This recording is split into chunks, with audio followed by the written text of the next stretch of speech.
जय हिंद, वंदे मातरम। एग्ज़ाम दृष्टि क्लासेस में आपका स्वागत है। आई होप आप सब अच्छे होंगे। आज हम बाल विकास से 10 क्वेश्चन लेके आए हैं, जो कि सभी क्वेश्चन बहुत ही इम्पॉर्टेंट हैं, पिछली परीक्षा में आए हुए प्रश्न हैं। तो चलिए हम स्टार्ट करते हैं। इसमें अगर आपको वीडियो पसंद आता है तो वीडियो को लाइक करें, चैनल पर नए हो तो चैनल को सब्सक्राइब करें। क्वेश्चन नंबर पहला है, बौद्धकालीन शिक्षा की शुरुआत होती है।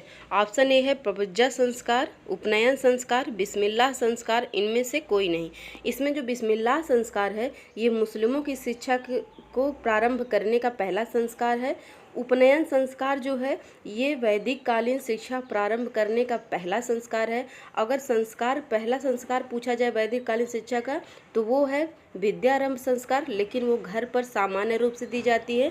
गुरुकुल के लिए उपनयन संस्कार ये पहला संस्कार है। प्रवज्जा संस्कार जो है ये बौद्ध कालीन की शिक्षा है। इसका अर्थ होता है घर से बाहर ले जाना, बच्चों को मठों में ले जा करके बच्चों को शिक्षा देना। तो इसमें आपका ऑप्शन ए राइट है, प्रवज्जा संस्कार। क्वेश्चन नंबर 2 है, बौद्धकालीन प्रारंभिक शिक्षा कितने वर्षों की थी। ऑप्शन ए है 12, बी है 13, सी है 14 और डी है 15। तो इसमें आपका ऑप्शन ए राइट है, 12 है। इसमें बौद्धकालीन की प्रारंभिक शिक्षा जो है 12 वर्ष तक थी, जो कि यही एज जो है वैदिक कालीन शिक्षा में भी रही। और अगर कोई बौद्ध भिक्षु बनना चाहता था, वह आजीवन जो है भिक्षु बन करके अपना जीवन बिताना चाहता था, तो उसके लिए उपसंपदा संस्कार की व्यवस्था थी। उपसंपदा संस्कार उसका किया जाता था और वह आजीवन जो है ब्रह्मचर्य व्रत का पालन करता था। तो इसमें आपका ऑप्शन ए राइट है। क्वेश्चन नंबर 3 है, स्कूल रेडनेस प्रोग्राम किस कमी को पूरा करता है। ऑप्शन ए है पूर्व प्राथमिक शिक्षा, बी है निम्न प्राथमिक शिक्षा और सी है उच्च प्राथमिक शिक्षा और डी है उपरोक्त सभी। तो देखिए, स्कूल रेडनेस प्रोग्राम जो है इसमें 2 प्रकार के बच्चों का एडमिशन होता था। एक तो जो बच्चे प्री प्राइमरी शिक्षा प्राप्त कर चुके थे, यानी कि LKG UKG पढ़ के आते थे। एक बच्चे जिनका डायरेक्ट एडमिशन क्लास फर्स्ट में होता था।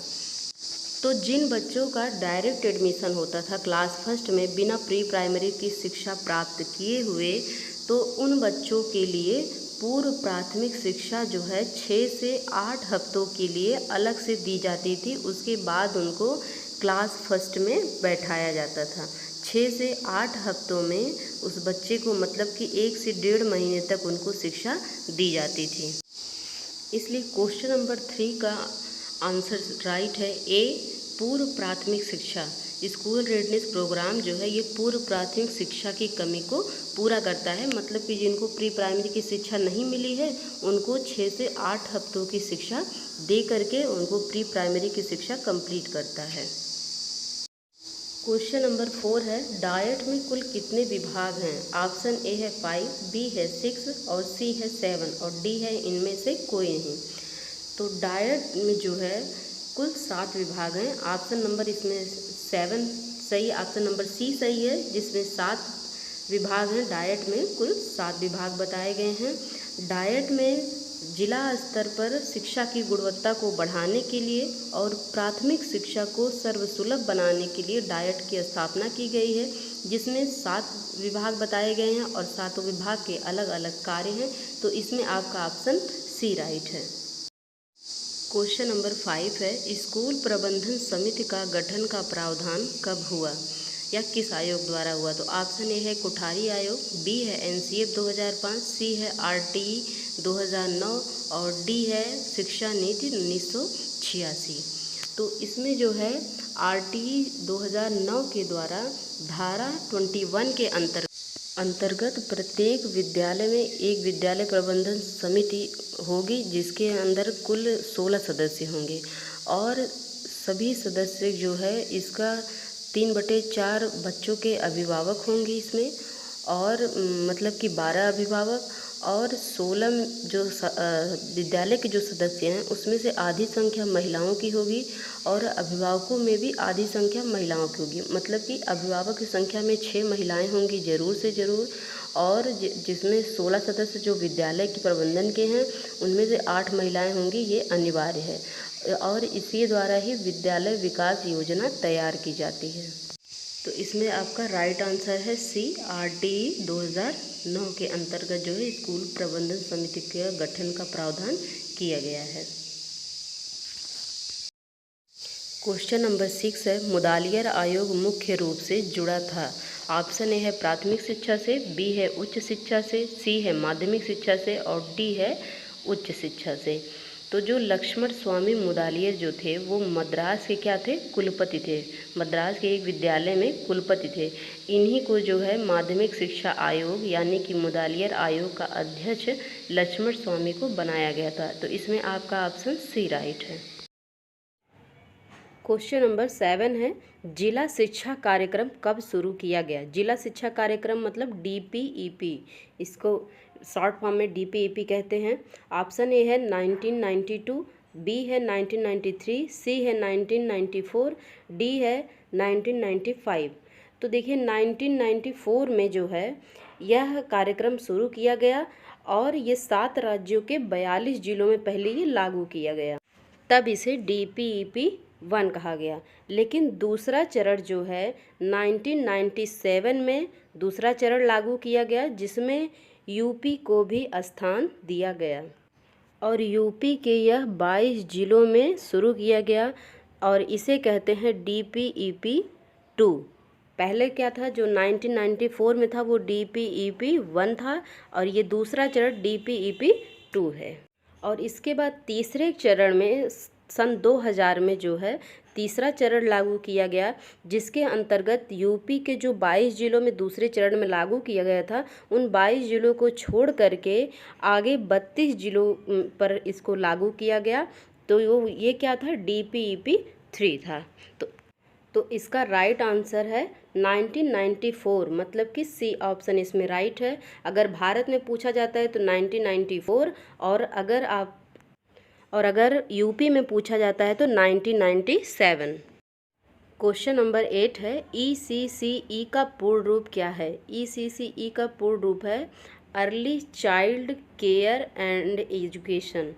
इसका ये पूर्ण फुल फॉर्म है और इसको जो है, इससे तात्पर्य है कि इसमें जो 0 से लेकर के 6 वर्ष तक के बच्चों के शिक्षा और पोषण के ऊपर ध्यान दिया जाता है। तो इसे ही कहते हैं ECCE, मतलब कि early child care and education. तो इसमें आपका ऑप्शन ए राइट है। क्वेश्चन नंबर 9 है, PMOST का पूर्ण रूप क्या है।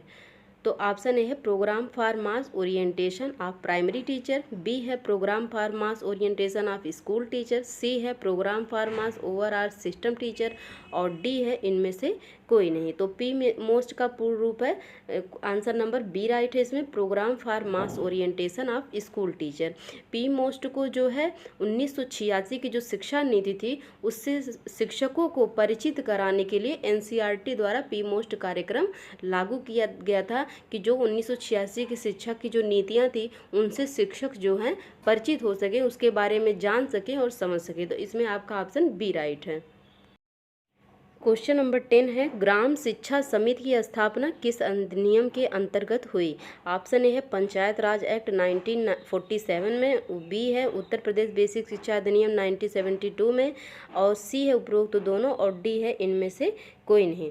तो अगर ग्राम पंचायत की बात की जाए तो वो जो है इसमें आपका ऑप्शन ए राइट हो जाएगा। पंचायत राज एक्ट 1947 के तहत पंचायत राज की स्थापना हुई है ग्राम पंचायत की। लेकिन अगर ग्राम शिक्षा समिति की बात की जाए तो जिन जिन गांवों में पंचायत राज एक्ट 1947 के अंतर्गत ग्राम पंचायत की स्थापना हो चुकी थी, उसी में उत्तर प्रदेश बेसिक शिक्षा अधिनियम 1972 के तहत ग्राम शिक्षा समिति की स्थापना की गई। तो इसमें आपका ऑप्शन बी राइट होगा। जो क्वेश्चन है इसका आंसर आपका बी है, क्योंकि इसमें ग्राम शिक्षा समिति की स्थापना की बात की गई है। और ग्राम शिक्षा समिति के जो अध्यक्ष होता है वो ग्राम का प्रधान होता है और जो सचिव होता है वो विद्यालय का प्रधानाध्यापक होता है। और 3 जो हो गए वो बच्चों के अभिभावक होते हैं। तो एक कौन होता है, जो ग्राम पंचायत का अध्यक्ष होता है, मतलब कि ग्राम प्रधान, और दूसरा जो है विद्यालय का प्रधानाध्यापक जो कि सचिव कहा जाता है, और 3 जो होते हैं वो बच्चों के अभिभावक होते हैं। ये हमारे 10 क्वेश्चन कंप्लीट हो गए। अगर आपको हमारा वीडियो अच्छा लगा हो, क्वेश्चन अच्छे लगे हों, तो कमेंट में ज़रूर बताइएगा और अपने दोस्तों तक शेयर करिएगा जिनको इस तरह की वीडियो की आवश्यकता हो। वीडियो पसंद आता हो तो लाइक करें, चैनल को सब्सक्राइब करें। थैंक यू, धन्यवाद।